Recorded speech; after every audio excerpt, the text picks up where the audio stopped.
Apurados por la persecución, nada menos que del rey de Francia, los últimos caballeros templarios se subieron a una flota que rápidamente echó a navegar.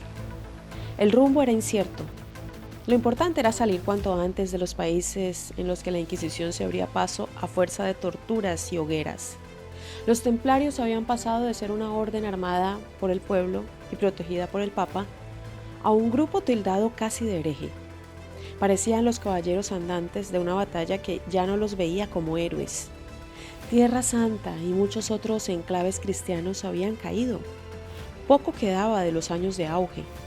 La flota de bancos salió del puerto francés, pero nunca se supo dónde atracó. Envuelta en un halo de misterio, dio paso a la leyenda. ¿Llegaron los caballeros templarios a América antes que Colón? ¿Sus enigmas son fruto de la imaginación popular o realmente eran un grupo hermético y misterioso? ¿Fueron víctimas de una conspiración que los destruyó? Bienvenidos a mi canal, mi nombre es Adriana Chilito, gracias por estar aquí. Si les gusta este tipo de contenido se pueden suscribir a mi canal y activar la campanita de notificaciones. De esta manera YouTube les avisará cuando suba un nuevo video. También me pueden seguir en mis diferentes redes sociales. Me encuentran en Instagram, Facebook o en Twitter como @lachilito y en TikTok como @lachilito1. Comenzamos.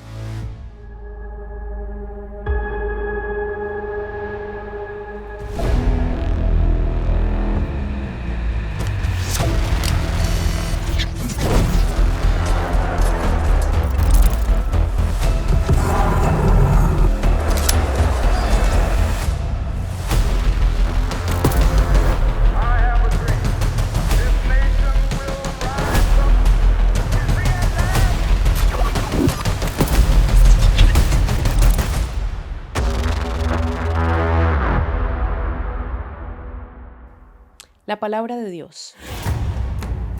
Tras muchos años en los que Europa había adoptado una posición más bien defensiva, comenzó el momento de expansión. Las invasiones musulmanas y vikingas que habían asolado a las monarquías del viejo continente parecían bajar en intensidad. La población crecía a la par que la tecnología, impulsora del desarrollo agrario, y los territorios parecían estar quedándole chicos a Europa. Fue así que las ciudades de los antiguos cascos urbanos comenzaron a conectarse entre sí con nuevas rutas comerciales y de intercambio de bienes. Aparecía en el horizonte una nueva época para todo el continente. La Iglesia Católica también comenzaba a tener un poder más claro en la región. Su discurso, en medio del complejo panorama de la Edad Media, había oscilado entre conceptos de paz y de combate, para defender la paz según aquella mirada. La guerra contra los infieles era un hecho y aquellos que morían en el campo de batalla luchando por la palabra de Dios eran convertidos en mártires. Así lo afirmaba nada menos que el Papa Juan VIII. En este contexto empezaron a surgir distintas órdenes religiosas, de las cuales los templarios son sin duda un símbolo absoluto de aquella época. Su fama perdura hasta nuestros días. La definición básica de lo que era la Orden del Templo podemos encontrarla en la World History Encyclopedia bajo las siguientes palabras. Fue una orden militar católica medieval cuyos miembros combinaban la destreza marcial con la vida monástica y defendían los lugares santos cristianos y a los peregrinos en Oriente Medio y en otros lugares. Los templarios, cuya sede en Jerusalén y después en Acre, fueron una élite importante de los ejércitos cruzados. Aquí ya podemos remarcar algunos conceptos centrales para entender cómo y cuándo surgen los caballeros templarios, que no eran otros que los integrantes de la Orden de los Pobres Compañeros de Cristo del Templo de Salomón. Así era su nombre oficial. Como plantea el historiador Mark Cartwright, los templarios tenían entre sus objetivos principales custodiar a los peregrinos. A fines del siglo XI, el profundo sentimiento religioso que mencionábamos antes se traducía, entre otras prácticas, en las multitudinarias peregrinaciones de fieles a lugares santos. Primero fue Roma y más adelante Santiago de Compostela en España o Jerusalén, por entonces una ciudad de Oriente que ya se perfilaba como sitio de disputa entre diversas religiones. Ya sea la actual capital del Estado de Israel o la ciudad cabecera de la Comunidad Autónoma de Galicia, Las rutas para llegar a los sitios sagrados, alrededor del año 1100, eran destinos plagados de peligros. El escritor Agustín Alcázar Segura señala que la idea de crear una orden especial para cuidar el camino que hacían los fieles fue impulsada tras la muerte de Godofredo de Villot, primer rey de Jerusalén, elegido su hermano Balduino I como nuevo monarca. Este vio la necesidad de proteger los caminos y a los peregrinos, encomendándole esta misión a Hugh de Pont. Le brindó su propio palacio para que ultimara los detalles de la creación de dicha orden, y como el punto de reunión habitual era el recinto del Templo de Salomón, a sus participantes les quedó el nombre de templarios. La orden fue reconocida oficialmente, pero no fue hasta 11 años después que la regla de su funcionamiento terminó de redactarse. Entonces sí, 5 de los 9 integrantes de la orden viajaron encabezados por Hugh de Pont, por Francia primero y por el resto de Europa después, con el objeto de recoger donaciones y alistar caballeros en sus filas. Alcázar Segura remarca que la propuesta fue bien recibida y en poco tiempo habían reclutado una cifra cercana a los 300 caballeros. Bajo la autoridad papal y con autonomía respecto a los obispos, estos hombres tenían derecho sobre las conquistas en Tierra Santa y les concedían atribuciones para construir fortalezas e iglesias propias, lo que les proporcionó gran independencia y también poder. Como toda orden de la época, los templarios eran admirados y a la vez resultaban misteriosos. Una curiosidad magnética se apoderaba de quienes cruzaban a su paso. Tal atracción perduró durante siglos y siglos hasta tenernos hoy hablando de ellos. Los banqueros templarios. La orden creció a paso acelerado al tiempo que su reputación aumentaba también en todo el continente europeo. Recibían todo tipo de donaciones, pero las más comunes eran de dinero, tierras, caballos, equipo militar y comida. Lo curioso es que con el correr del tiempo, sus funciones se fueron tornando hacia lo económico a tal punto que hay quienes lo señalan como una suerte de antigua entidad bancaria.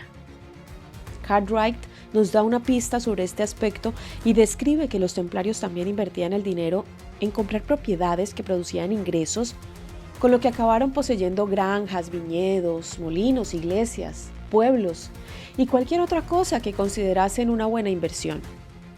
Además de la defensa en las Tierras Santas, los templarios comenzaban a perfilarse como los gestores de una fortuna cada vez más cuantiosa. La de los templarios no era la única orden religiosa de la época, pero sí la que acabó imponiéndose por su mayor desarrollo y fama. ¿Pero qué tenían los templarios que atraían esas donaciones de forma tan fluida?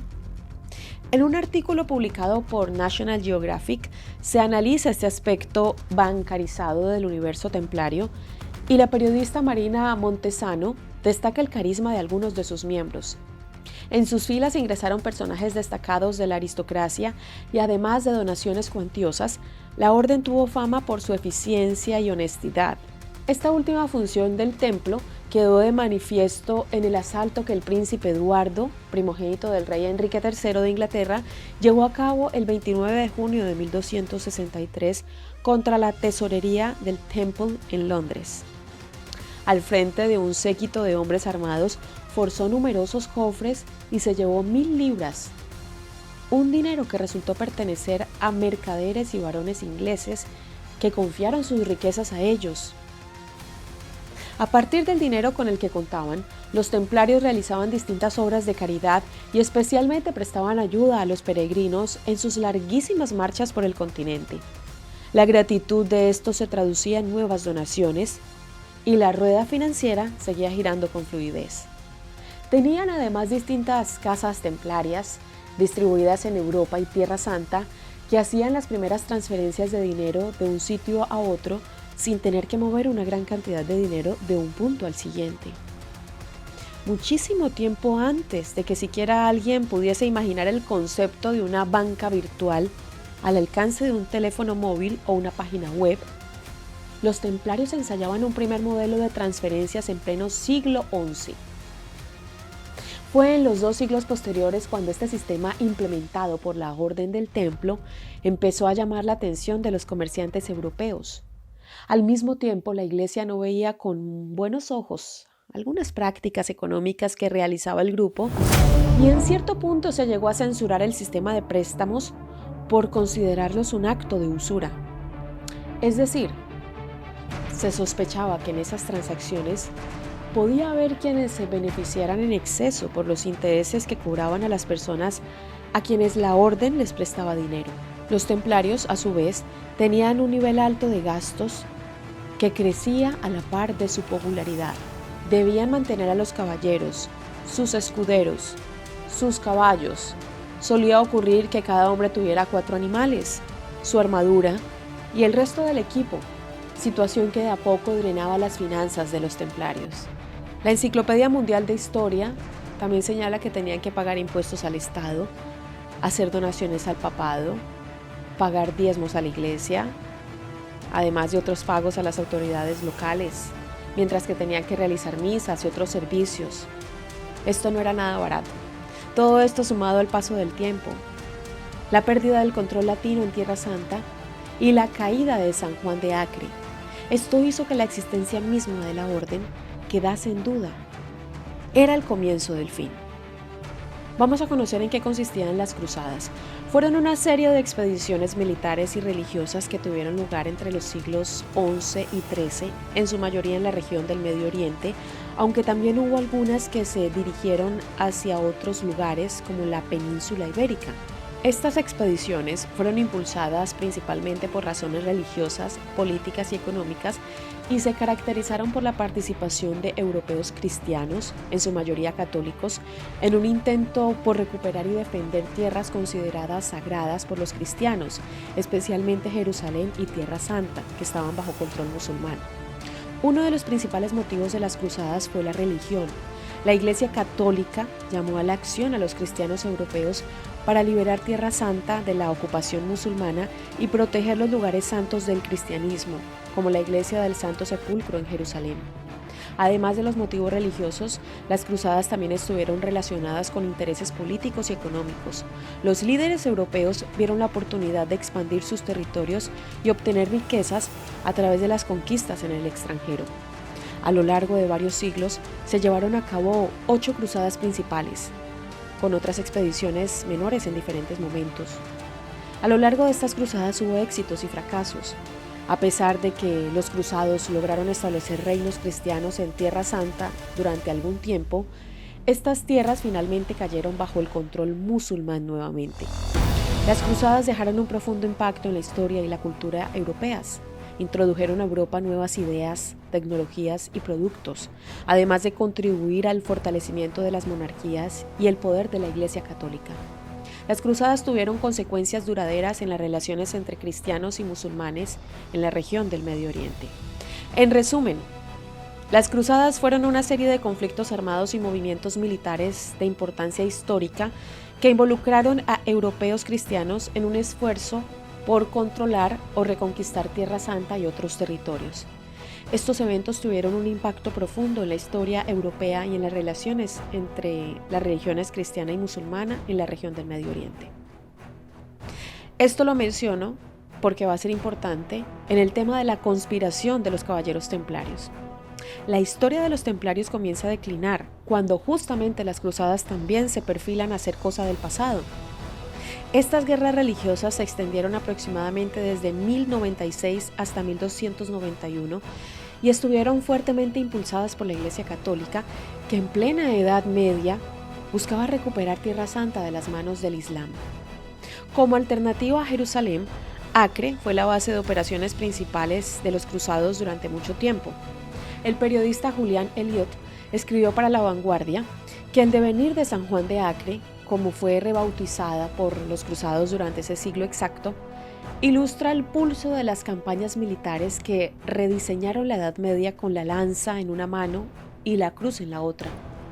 Por eso, cuando comenzó el declive del poderío de esa plaza cruzada, situada justo en el centro del litoral del Reino Latino de Jerusalén, marcó también el final de toda una época.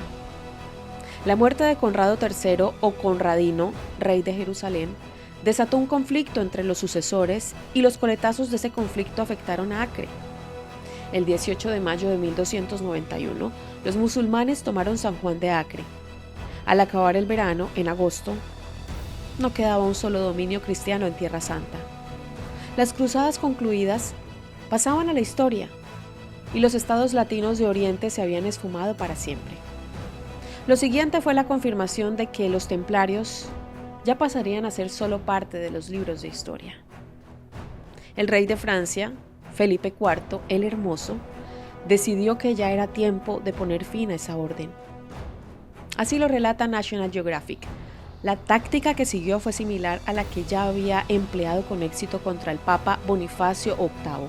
Primero se pusieron en circulación graves rumores sobre la moralidad y la ortodoxia de los templarios. Después se obtuvo del pontífice Clemente V, instalado en Aviñón, el permiso para iniciar contra ellos un proceso judicial. Por fin, el Papa disolvió la orden en 1312. De ese modo, la corona pasó a tener control sobre las riquezas templarias. Pero las acusaciones en contra de los miembros de la orden no quedarían solo en ello, y finalmente terminaron en la hoguera. Jacques de Molay fue el último gran maestre de la Orden del Templo en ser quemado vivo frente a la Catedral de Notre Dame en París. Era el año 1314. El especialista en actualidad histórica, J.M. Sadourny, recuerda en un artículo que por entonces los rumores que señalaban a los templarios como poseedores de un comportamiento poco cristiano se habían esparcido por todo el continente. La imagen de los miembros de la orden era entre polémica y abiertamente criticada. Fue así que Felipe IV, quien aparentemente había pedido préstamos a la orden, pero no estaba en sus planes devolverlos, conspiró con Guillaume de Nogaret, un profesor de jurisprudencia de la Universidad de Montpellier, de gran influencia dentro del Consejo del Rey, y Guillaume Imbert, también muy cercano al monarca, con el objetivo claro y conciso de destruir por completo a los templarios. La detención de Molay, una de las figuras más importantes de la orden por esos tiempos, junto con otros miembros de la orden, fue ordenada por el Papa bajo la acusación de sacrilegio contra la Santa Cruz. Molay declaró y reconoció bajo tortura los cargos que le habían imputado, aunque después se retractó. El portal Noticias de la Historia agrega que después de 7 largos años, se acercaba el fin del dolor diario y las torturas a las que estaba siendo sometido Jacques de Molay. Los cardenales acordaron la sentencia de muerte para él y otros compañeros. De acuerdo con los testigos de la ejecución, de Molay no mostró ningún signo de miedo e intentó no mostrar dolor durante su lenta muerte en la hoguera. Pero eso no sería todo. Antes de morir y ante la multitud que observaba su ejecución, situación habitual en los tiempos de la Inquisición, Molay insistió en retractarse de lo que había confesado bajo tortura, sostuvo su inocencia y la de sus compañeros de la orden, y como si fuera poco, lanzó una maldición directamente dirigida a los culpables de la conspiración que persiguió a los últimos templarios. Por supuesto, la leyenda afirma que esas últimas palabras que brotaron de la boca de Molay se cumplieron. En espacio de pocos meses murieron el Papa Clemente V, el rey Felipe IV y Guillaume de Nogaret, entre enfermedades, accidentes y envenenamiento. 3 de las culpables principales de la conspiración contra el templo parecían pagar sus actos. Pero ni siquiera todo el fuego de Francia pudo destruir la influencia de los templarios en la historia, y a partir de entonces, la fascinación por aquella orden fue creciendo hasta tenernos hoy mismo hablando sobre este tema. Es que alrededor de los templarios se han tejido todo tipo de teorías y leyendas. Una de las afirmaciones más interesantes apunta a que esta historia no es tan lejana, ni en tiempo ni en espacio, y que en realidad los mismísimos templarios llegaron a las costas americanas mucho antes de los conquistadores españoles. ¿Templarios en América? Si 1492 es el año marcado en el mapa mundial en que Cristóbal Colón hace tierra en el continente americano, debemos remontarnos a 1307 para hablar del misterio de una flota templaria que desapareció sin dejar rastros. La historia comienza justamente en medio de la persecución del rey Felipe IV, cuando una multitud de caballeros huyó al mar a bordo de una docena de barcos que partieron precipitadamente del puerto de La Rochelle, en Francia, para evitar ser capturados. Se perdieron en el horizonte, con la bandera de la Cruz del Temple flameando en lo alto. Nunca más se supo nada de ellos. La incógnita abrió un enorme misterio y el ensayo de varias respuestas posibles. Aquellos barcos eran navíos que la orden había adquirido con el dinero de sus arcas y que utilizaban en tiempos más tranquilos para desplazarse por Europa e ir a Tierra Santa. María Lara Martínez, autora del libro Enclaves Templarios, describe en detalle esta teoría con un paso a paso de lo que podría haber ocurrido. Cuando el 13 de octubre de 1307 Felipe IV desató la persecución, la flota escapó del monarca y nunca más se supo de ella. Es una incógnita que aumenta el halo misterioso de los templarios. No se sabe si se dispersó por las aguas, si se reagrupó en otro puerto. Se ha apostado por la hipótesis de que huyó en bloque del Mediterráneo, dirigiéndose a un destino oculto en búsqueda de seguridad y asilo político. ¿Pero a dónde? Entre las escasas evidencias, el ánimo de conspiración de algunas teorías y los interrogantes que envuelven a los templarios casi como una característica intrínseca a estos caballeros, fue cobrando fuerza la posibilidad de que hubieran llegado a tierras desconocidas para los europeos de entonces.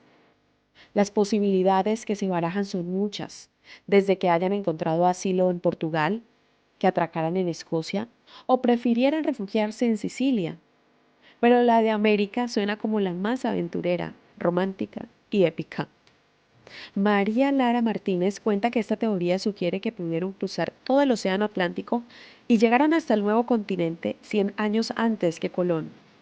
Cuando los conquistadores españoles llegaron a la península del Yucatán, escucharon que unos hombres blancos ya habían estado allí y que habían entregado su conocimiento a los nativos. Otra hipótesis afirma que, de acuerdo al testimonio de religiosos que acompañaron a Colón, los nativos no se extrañaron al divisar las cruces de los guerreros porque ya las conocían. Así lo señala la autora como los principales argumentos de esta idea tan difundida. No es la única versión de que hombres europeos se adelantaron a la travesía de Colón. También existe la hipótesis de que navegantes vikingos habían llegado al continente mucho antes.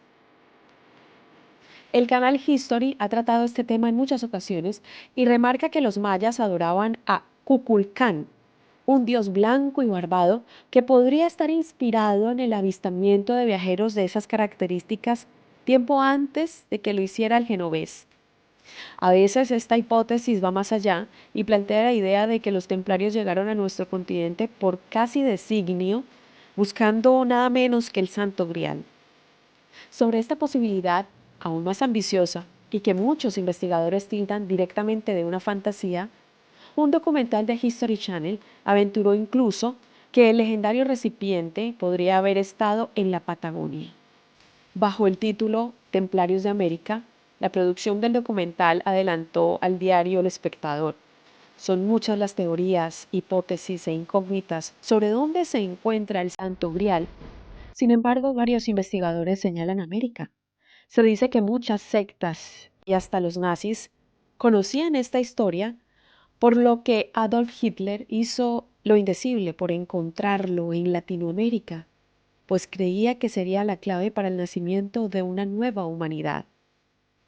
Las teorías en torno a una posible historia oculta del continente americano continúan, cuanto menos en penumbras. De la flota perdida de los templarios nunca se supo, y no existen pruebas concretas sobre un posible desembarco de la orden en nuestro continente. Una casualidad o giro curioso del destino es que la última fecha en que se vio a los barcos templarios antes de desaparecer en la inmensidad del océano fue un 13 de octubre. La primera vez que Colón divisó el llamado Nuevo Mundo fue un 12 de octubre. El calendario, o algunos dirán la numerología, pareció guiñarle un ojo a esta creencia que, a pesar de todo, se mantiene vigente. Que los misteriosos templarios influyeron en un continente que durante un largo siglo Europa ni siquiera supo que estaba allí.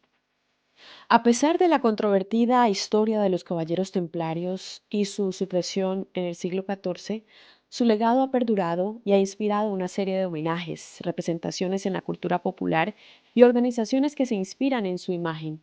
Algunos de los homenajes y manifestaciones de interés en los templarios incluyen literatura y cine. Los templarios han sido una fuente de inspiración para novelas, películas y series de televisión. Ejemplos notables incluyen El Código da Vinci de Dan Brown y la película Los Caballeros Templarios, realizada en 2001. A menudo se les representa como protagonistas en historias de misterio y conspiración. También en videojuegos y en juegos, los templarios han aparecido en juegos de mesa, videojuegos y juegos de rol. Su imagen, símbolos y mitos a menudo se utilizan en tramas y escenarios relacionados con la historia medieval y los secretos. A lo largo de la historia, varias organizaciones secretas y fraternalistas han tomado prestados elementos de la iconografía y la tradición templaria. Esto incluye grupos como los Rosacruces y algunas ramas de la masonería. También es importante mencionar los sitios históricos relacionados con los templarios, como por ejemplo el Castillo de los Templarios en Ponferrada, España, y el Templo de Salomón en Jerusalén. Estos a menudo atraen a turistas y amantes de la historia interesados en explorar su legado. En algunas regiones también se celebran festivales y eventos temáticos relacionados con los templarios. Estos eventos pueden incluir recreaciones históricas, desfiles y ferias medievales. También mencionaremos algunas órdenes modernas. Aunque no están relacionadas con los caballeros templarios originales, algunas organizaciones han adoptado el nombre y los símbolos de los templarios para sus propios propósitos.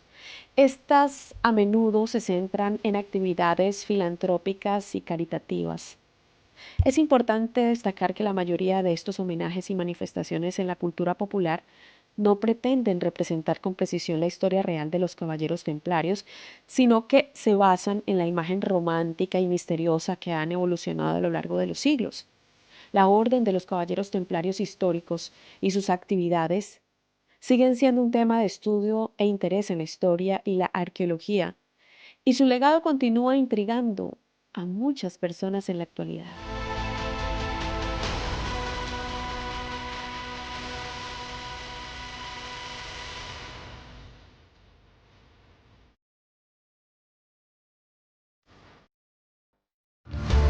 Tenemos aquí la presencia estelar de Lupita, esta hermosa princesa que les quiero agradecer por haber llegado hasta el final del video. Si les gusta este contenido, ya saben que se pueden suscribir a mi canal y activar la campanita de notificaciones. De esta manera YouTube les avisará cuando suba un nuevo video. También me pueden seguir en mis diferentes redes sociales. Me encuentran en Instagram, Facebook o en Twitter como @lachilito y en TikTok como @lachilito1. Espero que puedan compartir este contenido, que se suscriban y que me dejen sus comentarios y sugerencias para futuros videos. Nos vemos en uno próximo. Bye bye.